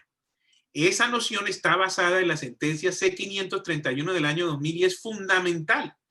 Y ahí el inspector de trabajo lo que va a ver y lo que va a revisar es si verdaderamente la empresa hizo todos los ajustes que le permitía su capacidad, la ciencia, la seguridad industrial, la higiene industrial en los puestos de trabajo para poder recibir al trabajador con sus condiciones de salud. También va a verificar si la empresa ha implementado adecuadamente el sistema de gestión de seguridad y salud en el trabajo, si la empresa ha seguido las recomendaciones médicas, si las conoce y les hace seguimiento. El Ministerio del Trabajo va a revisar el listado de cargos de la empresa con el organigrama. Todo eso se presenta en una solicitud de autorización para despido. Las actividades de reinducción y reentrenamiento del trabajador, la adaptación del puesto de trabajo, eso se hace en compañía de la ARL. Recuerden que la ARL tiene que asesorarnos en el diseño de los puestos de trabajo y el inspector de trabajo lo sabe. Por lo tanto, cuando yo le diga es que yo hice el diseño de los puestos de trabajo, pero no ve el acompañamiento de ARL, entonces el inspector de trabajo dice, mire, no cumplió con esto, porque yo no veo aquí el acompañamiento de la ARL. Esta empresa no ha intentado una verdadera adaptación, un diseño del puesto de trabajo, simplemente declara que lo hizo, pero no hay ninguna prueba. No le voy a autorizar. Los cambios administrativos, organizacionales y las diferentes acciones razonables para hacer la inclusión laboral. Todo eso mira el inspector de trabajo.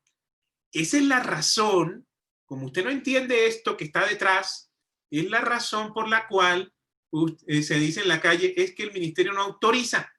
No, el ministerio sí autoriza.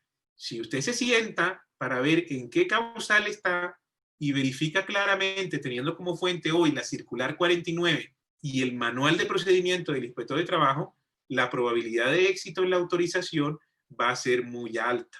Lo que pasa es que ¿cuántas personas han presentado toda esa información que tenemos allí?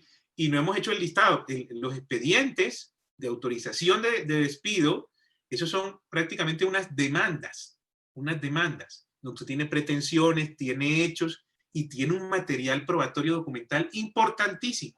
Es más, en algunos casos usted puede citar testigos, el inspector los llama, llamemos al médico para que se siente aquí y nos explique cuál es la situación de salud del trabajador. Esos casos se pueden dar exitosos, pero exigen un trabajo de preparación de la solicitud que muchas empresas a veces no siguen. Bien, ¿qué implicaciones, para última diapositiva, qué implicaciones tiene despedir a una persona con estabilidad ocupacional reforzada? Pues hombre, el despido es ineficaz. Tenemos la obligación de reincorporar o reubicar a la persona en los términos que hemos venido hablando.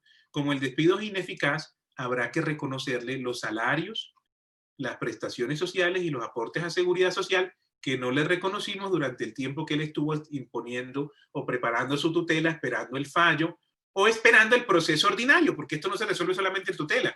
Tutela lo resolvemos en un mes, pero un proceso ordinario para una persona que no ponga una tutela, sino que demande ante el juez laboral, se puede demorar 2 años más o menos, 3 años y medio y 2 años en que se le resuelva su situación para que establecer si verdaderamente fue despedido por razón de su condición de salud y el despido fue ineficaz. Estamos hablando de 2 años de sueldo, 2 años de prestaciones, y si el caso tiene una cuantía superior a los 120 salarios mínimos, nos tendríamos que ir a la Corte Suprema de Justicia y ahí sí ya la paciencia la tenemos que acreditar más, porque en la Corte Suprema de Justicia un proceso puede durar de 6 a 9 años. El último caso que conocimos de una persona cuyo despido fue considerado ineficaz, el último caso emblemático que tenemos, lo tenemos en el sector financiero y es muy interesante y es emblemático para nosotros porque se dio el despido por razón de condiciones de salud, o mejor, se dio una terminación de contrato por razón de la condición de salud, y esta condición de salud era mental. Una trabajadora estaba en una entidad financiera, en un día su esposo muere violentamente en un hecho violento, y esta persona a partir de allí le cambia su vida, tiene afectaciones en su salud mental, entra en una depresión clínica asociada con adicción a sustancias psicoactivas, a alcohol. Es una gran tragedia para esta mujer la pérdida de su esposo, de su compañero en esos hechos violentos, y por esa razón empieza a tener graves problemas de salud mental. Estuvo más o menos 8 años en esas condiciones dentro de esa entidad financiera, con incapacidades que van, que vienen, con internada en clínicas de reposo y todavía con el derecho a la estabilidad ocupacional reforzada. Y un día se presentó a la empresa de entidad financiera y dijo, miren, yo lo he pensado muy bien y yo creo que me conviene a mí es renunciar. Me conviene renunciar para ya quitarme un problema, porque ustedes no me quieren aquí tampoco, entonces yo renuncio. Y renunció. Y después de la renuncia, presentó la demanda. ¿Por qué? Porque como su problema era de salud mental, estaba deprimida clínicamente en ese momento, ella no podía tomar ese tipo de decisiones, y el juez, la Corte Suprema de Justicia, resolvió ese conflicto considerando que esa terminación era ineficaz. Entonces puede ser ineficaz tanto la renuncia como el despido en estas situaciones de estabilidad ocupacional reforzada.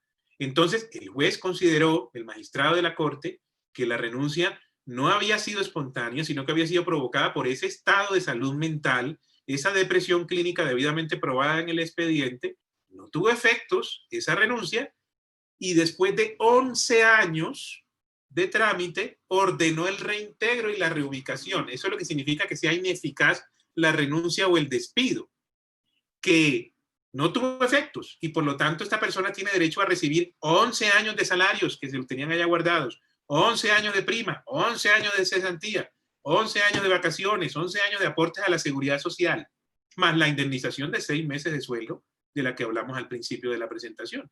Imagínense cuánta plata terminó pagando esa entidad financiera por aceptar esa renuncia de la trabajadora. ¿Se imaginan ustedes lo que dijo el abogado cuando llegó esa persona enajenada mentalmente a decir que renunciaba? No, hombre, recibe la renuncia rápido, que no se arrepienta, y miren los problemas que generamos después.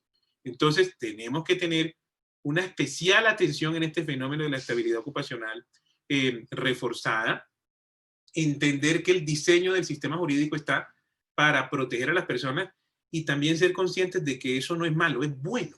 Es bueno, ¿por qué? Porque el día de mañana todos somos seres humanos y mañana los enfermos somos nosotros. Yo sí quiero vivir en un país donde se proteja a los enfermos, por supuesto que sí. Ahora, si hay personas que por el hecho de estar enfermos no quieren cumplir con sus obligaciones laborales, abusan de su derecho. Tenemos el decreto 1333 del año 2018 sobre abuso del derecho a estar incapacitado. Si las personas abusan de su derecho, pues debe haber unas consecuencias legales. Y para eso las empresas deben estar preparadas, diseñar procedimientos, ser sensibles a esos signos e indicadores de abuso del derecho.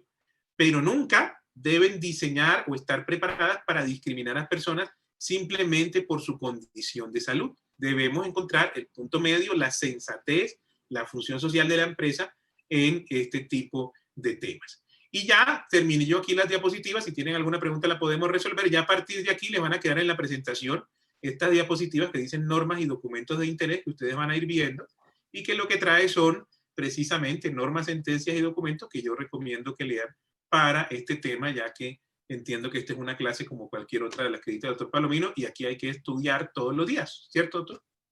Sí, doctor, pero una pequeña aclaración. Esta es una masterclass. Nosotros internamente hemos acuñado el término masterclass para referirnos a aquellas clases que no son muy básicas, como la que usted acaba de presentar ahora, porque el título del diplomado es Gestión de Alto Desempeño en Seguridad y Salud en el Trabajo.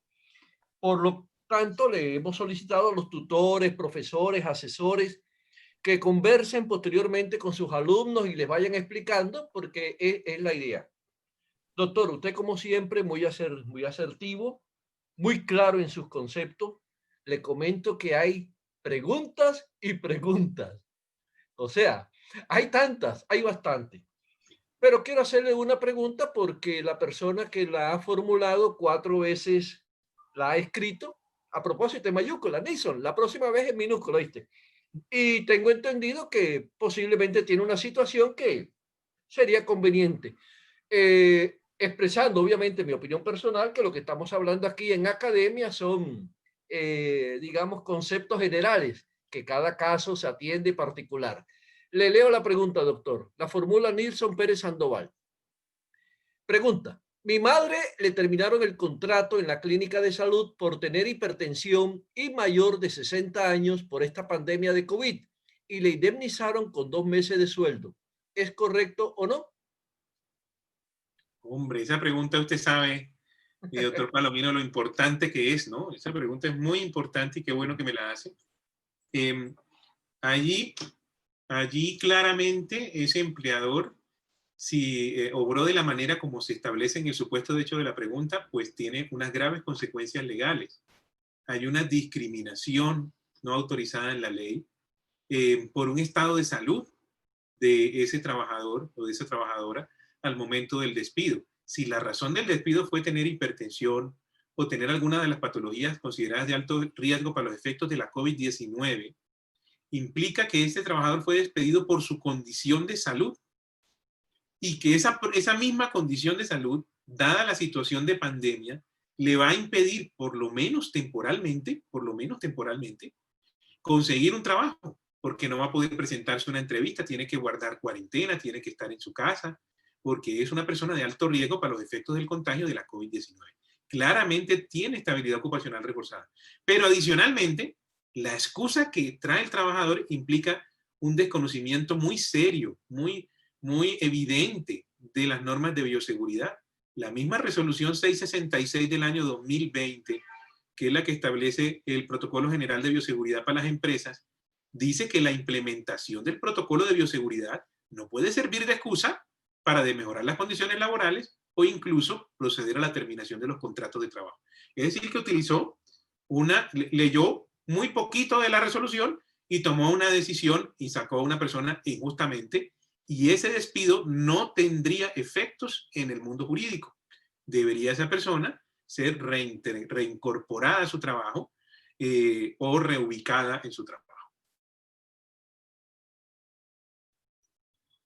compañeras Marisa, aunque nos faltan 5 minutos, pero creo que el doctor presentándole disculpas, una preguntita a Mari y una preguntita a Zulma, y mañana en el consultorio jurídico le daremos ampliación a algunas otras. Continúen ustedes, compañeras. Doctor Martín, muchísimas gracias. Hemos aprendido muchísimo. Qué buena masterclass. En nombre de todos mis compañeros y los compañeros que están en el chat, muchísimas gracias. Todos le envían sus aplausos y su agradecimiento por todas estas explicaciones. Una pregunta que nos parece al lugar es la siguiente. Uber Fernando Díaz Ordóñez pregunta, ¿las personas con prescripciones como depresión se pueden considerar para aplicar a la estabilidad laboral reforzada? Claro, es posible, es posible. Recuerden que no importa la patología, no importa el origen de la patología, sino los efectos de esa patología en el desempeño laboral o en la posibilidad de conseguir una nueva posición o de aspirar a un cargo. Eso es lo que revisa la Corte, porque recuerden que el enfoque de la discapacidad no es igual a la enfermedad, la discapacidad no es igual a la enfermedad. La discapacidad resulta de la interacción social entre la situación de salud que tiene una persona y las diferentes barreras que tiene la sociedad, que tiene el mercado laboral para el ejercicio de esos derechos. Entonces, eso es lo que protege la Corte Constitucional y también la Corte Suprema de Justicia, ese enfoque social de la discapacidad. Entonces, a mí no me interesa el diagnóstico, a mí lo que me interesa son los efectos del diagnóstico en el disfrute de esos derechos y obligaciones y el ejercicio de las obligaciones de las personas. Bueno, doctor, muchísimas gracias por acompañarnos. Hoy tengo la tarea del chat, he recogido alrededor de 30 preguntas, pero voy a hacer 2, digamos, abiertas, están muy relacionadas o correlacionadas muchas de ellas. Entonces, aparte del tema que comenta pues el doctor Jesús y Zulmita acerca de las prescripciones médicas para este tema de COVID, muchas personas están interesadas en saber qué pasa en aquellos casos donde la empresa, puede ser por esta situación o por cualquier otra, en temas económicos, se ve en la obligación o en la difícil situación de cerrar la empresa y tiene casos de estabilidad laboral reforzada. ¿Cuál es el actuar dentro del marco legal para estas empresas? Esa es una y me le robo otra en un momento.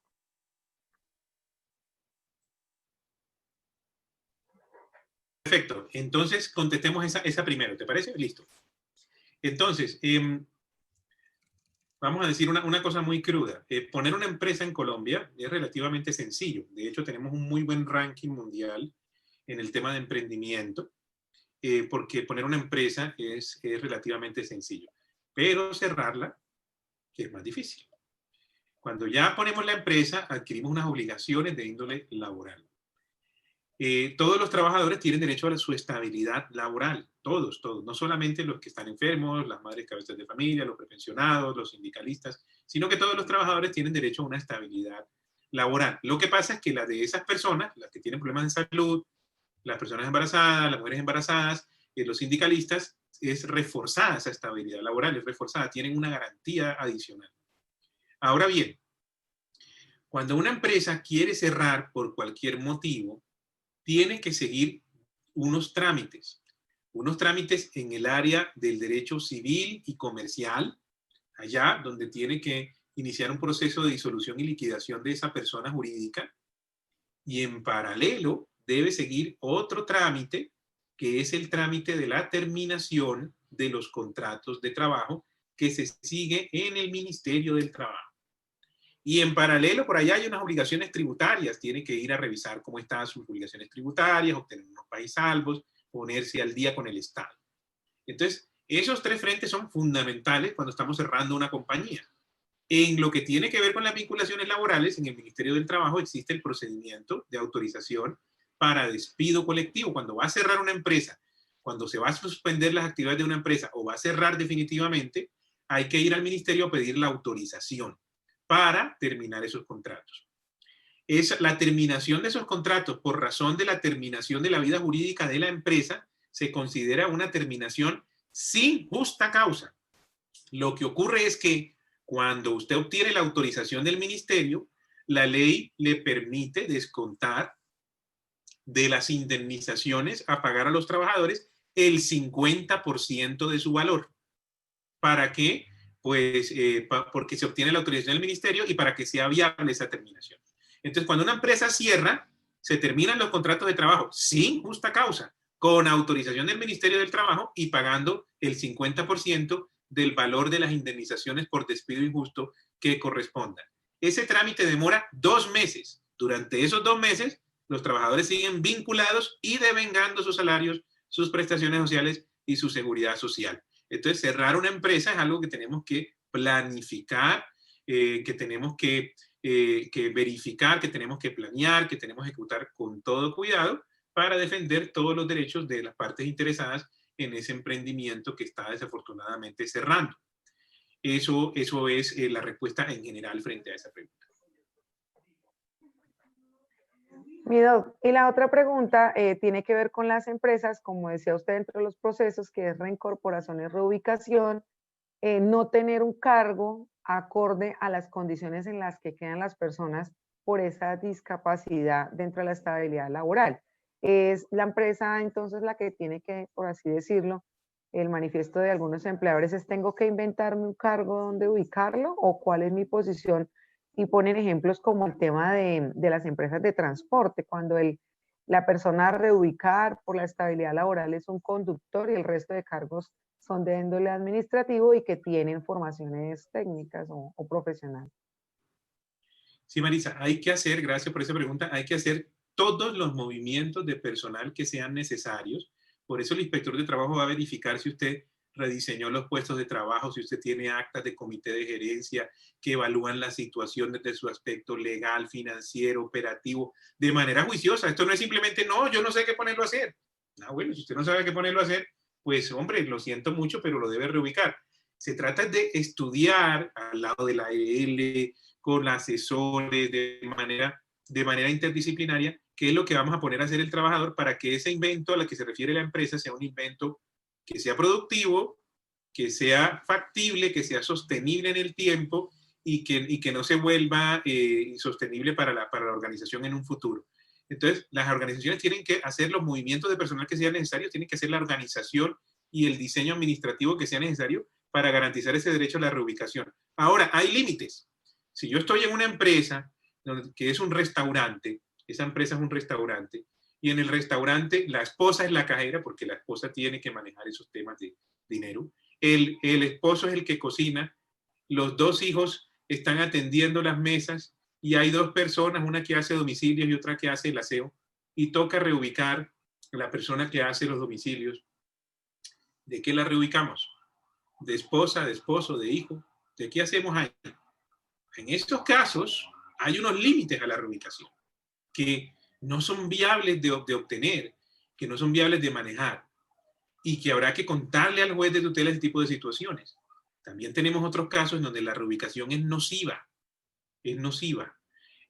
A pesar de que hay muchos fallos, por ejemplo, de servicio doméstico, de personas que por su estado de salud han sido despedidas del servicio doméstico y que la tutela ha ordenado, el juez de tutela ha ordenado su reintegro, también es posible decir que en los casos en donde el conflicto que haya sea demasiado grave, ¿sí?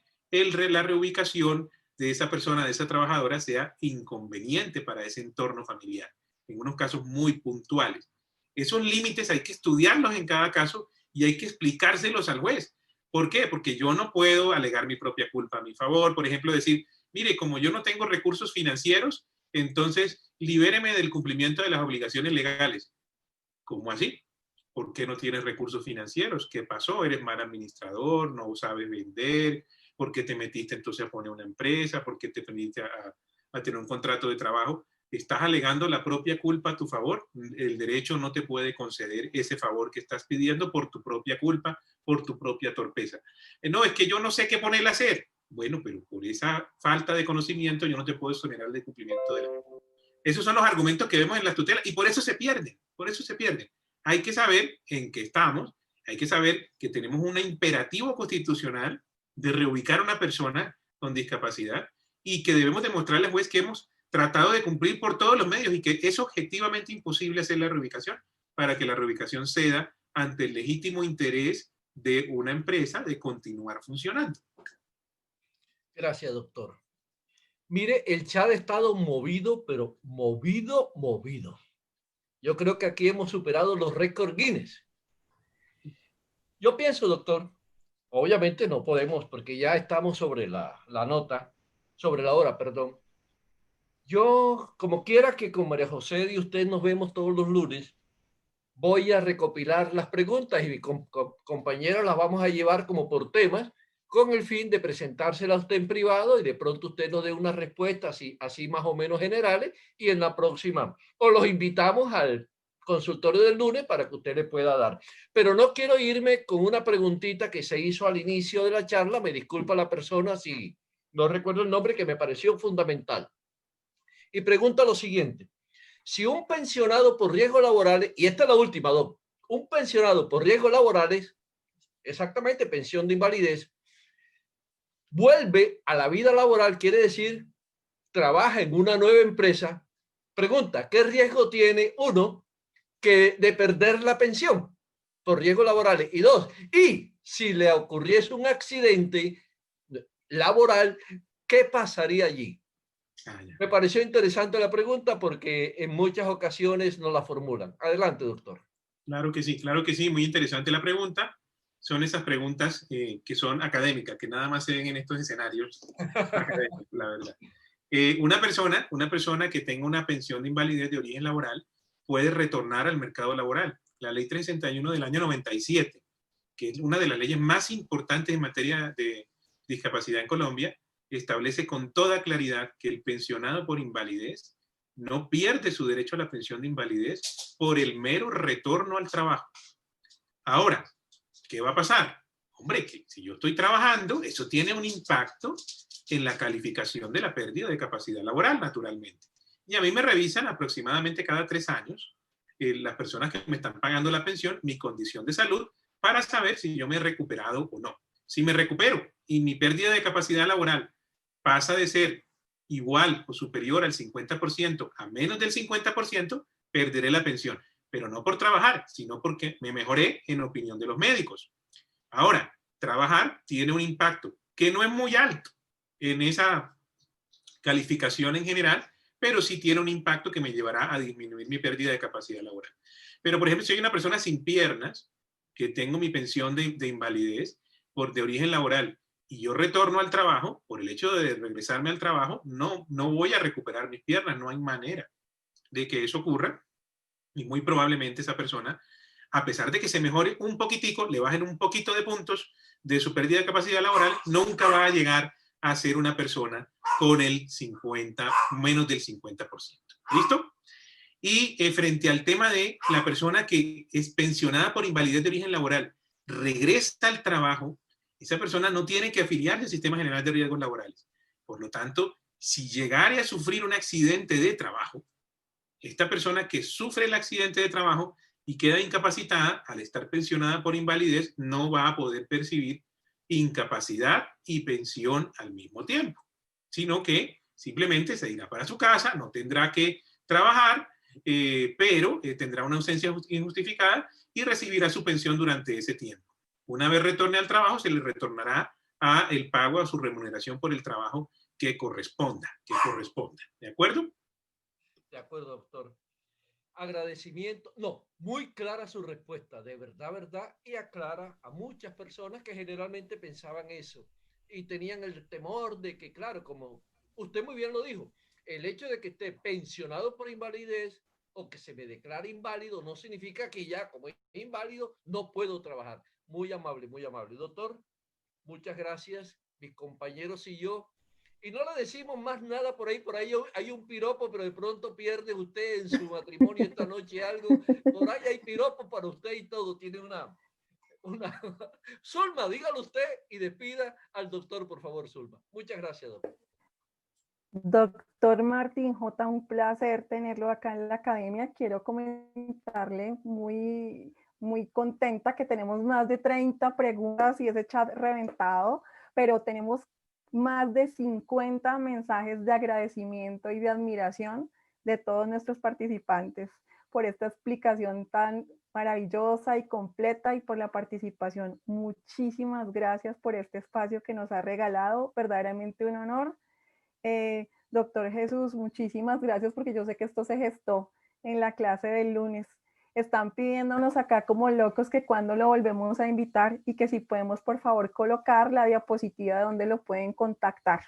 Muchísimas gracias y bienvenido a la academia acá con las puertas abiertas. Muchísimas bendiciones. Muchas gracias, doctor. Si le quisieran contactar para sus servicios profesionales, asesorías, etcétera, ¿tiene por allí algo para compartir con nosotros o con el público?